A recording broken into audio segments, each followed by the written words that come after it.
Sammy, good morning, and good morning to my good brother, who I'm happy to see, except that there are matters to talk about after the program. Private issues. No, related public matters. And our other colleagues who will join us, I hear Franklin will join us, Hamza too, and others. Well, you know, this Chief Justice matter. The NDC will go down in history as the most oppressive, judicial oppressive regime. One that took our judiciary over, subjugated it, if they conclude this process, and therefore appoint Chief Justice to replace Madame Gertrude Torkornoo. It's unheard of that a president would go as far as they are seeking to go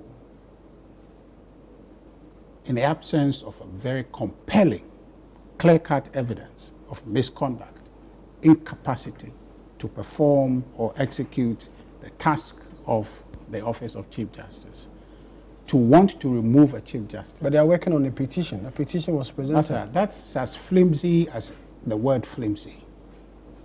The things they put together, they cobble together to remove a Chief Justice.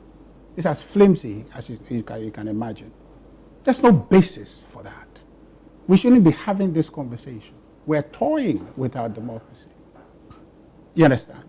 And so the NDC will go down as that political party whose government took drastic effort to undermine the balance of power in our country. And that is pushing us close to the precipice, to the point where citizens, our rights, will be taken for granted.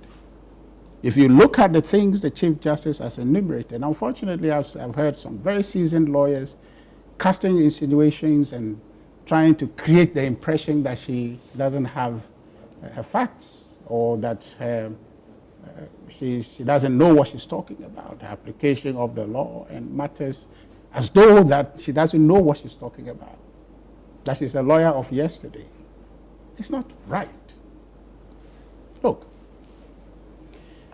Article 127.3 talks about the liability of a judge in his or her exercise of judicial power. That is not something a judge should suffer because you exercise your power in dispensing justice. But what Chief Justice Torkornoo is suffering, one of the cardinal matters there, is because an individual finds out or says that, I don't like your ruling. I don't like a situation where you exercise judicial power to keep order or to bring order in a courtroom when an individual is acting unruly. It's beyond my imagination how that is a basis to remove a judge. The matters that have been outlined in most of the petitions, they are right here. They are at best administrative matters that must be dealt with. And as we speak, there isn't any, and you know the Auditor General's office is independent, constitutional body that is not subject to the judiciary in terms of the execution of their task. So therefore, if they come to audit the judiciary and they find impropriety, they must cite it. Yeah. But they have not cited her for anything related to the expenditure that has become a matter for petition. So I'm just wondering what this is about. I'm wondering what is going on. What is this about? Taking on the Chief Justice simply because of what? But I submit to you, because we've demonstrated about this and we're clear in our mind it's nothing to do with Justice Torkornoo. It's about the office, the sanctity of the balance of power, the setup of our democracy, to make it remain what it is, to hold each one accountable, the three accountable, so that our democracy will run smoothly. We demonstrated to say that this is not right. And we are not alone.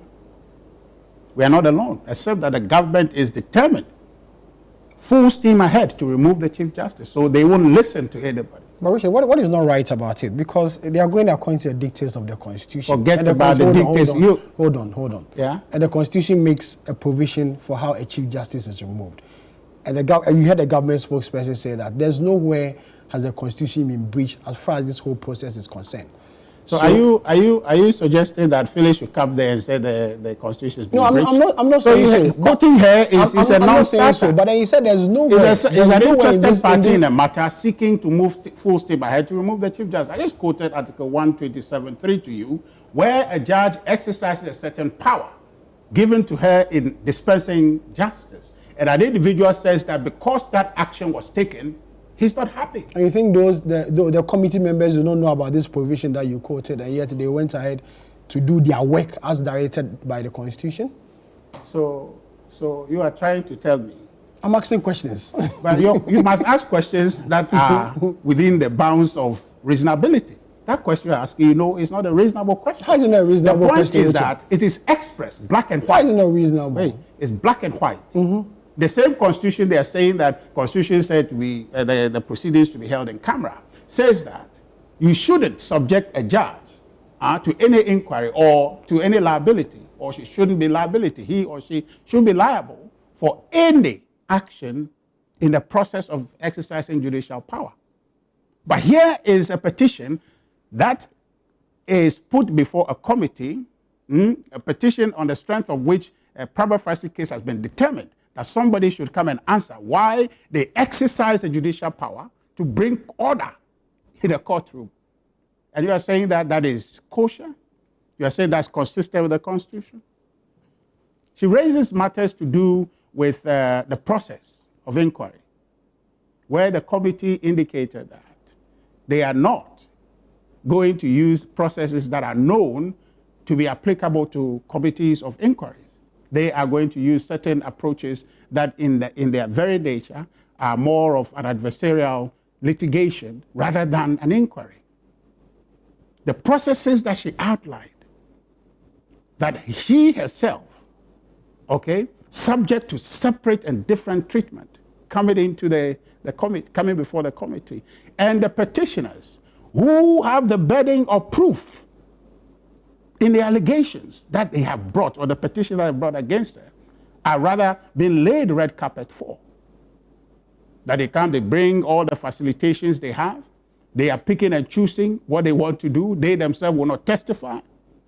But everybody else will testify to something they have not testified to. They have not shown any, they have not been cross-examined. They just bring fact that, I'm not happy with the way Chief Justice Tokodo has been dispensing justice, so please remove her.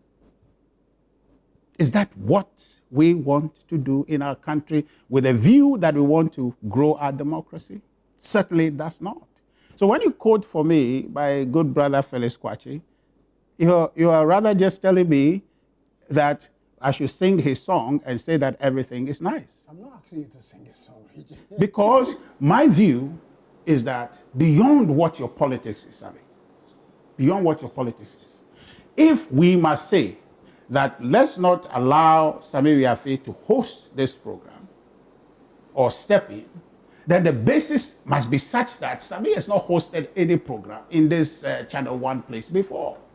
So therefore, he doesn't have capacity to do it. Sammy is better at other things, but not hosting this program. Chief Justice, there is no evidence whatsoever that she is incapable at all. None whatsoever. Her 38-year record combined has not shown any evidence of incapacitation or lack of competence at all. So that as a country, we say that Chief Justice is incompetent. And so we don't want her to be Chief Justice. Everybody in this room can come into some agreement and say, Sammy is just not simply good. So if somebody says you shouldn't host the program, it's not as if they are picking on Sammy, it's just that he can't do it. Even if you give him all the facilitation, he simply can't do it. On that basis, if you move to remove a Chief Justice, we will canvass for you to do it quickly and fast. But where we are, they are nitpicking. They are picking on the Chief Justice. And I'm saying this completely devoid of my politics. I'm afraid for Ghana. Because the precedent that is being set, not only would other people look upon it to act tomorrow, but it will go down. And I agree perfectly with the Chief Justice that other independent constitutional bodies can be singled out for these kinds of treatment. So why give us this very terrible precedent? Why give us this precedent? That some bad people tomorrow, some bad individual, some bad leader comes and says, but all of these things have been possible before. Why not? Why not take the step further? Because you build on the foundations you inherit. Okay. So therefore, what we are seeing, for me, is unpatriotic. It is completely whatsoever needless. There is no way in my life I should imagine, or we in our life as a country, should we imagine any president attempting this. It's not possible. We shouldn't condone this. Okay. That's why the Ghana Bar Association is against it. We are not alone in this matter. The Commonwealth Lawyers Association are against it. We are not alone in this. Every Ghanaian, the issue put properly, devoid of passion and politics, will see clearly that what you are doing is not right. Okay, there are individuals who have used public funds for things. Yes, I mean, 1 minute is even too much, right? Who have used public funds to do things where they were found to have done so inappropriately. Audit cited them, they were surcharged, and they moved on. Now, they say, as for Chief Justice, the matters that has come in relation to her husband traveling with her, daughter traveling with her, and some per diems were paid, that is so egregious that it's never happened. That everything we have been seeing at the Public Account Committee being told us, the millions that have been misappropriated in cases of public administration and expenditure, those are just movies we are looking at. They're not happening in this country. Okay. Such that when the Chief Justice... just less than that. Finally, just to land for you. Such that when there is that perception that, okay, well, some expenditure has been made on behalf of the Chief Justice, which she didn't dispense herself, is found to be out of alignment with what is applicable to her, she is removed rather than the processes. And by the way, there is no record of her being surcharged by the Auditor General. Okay. So I'm asked the question, what is this whole thing about? Thank you. Thank you very much.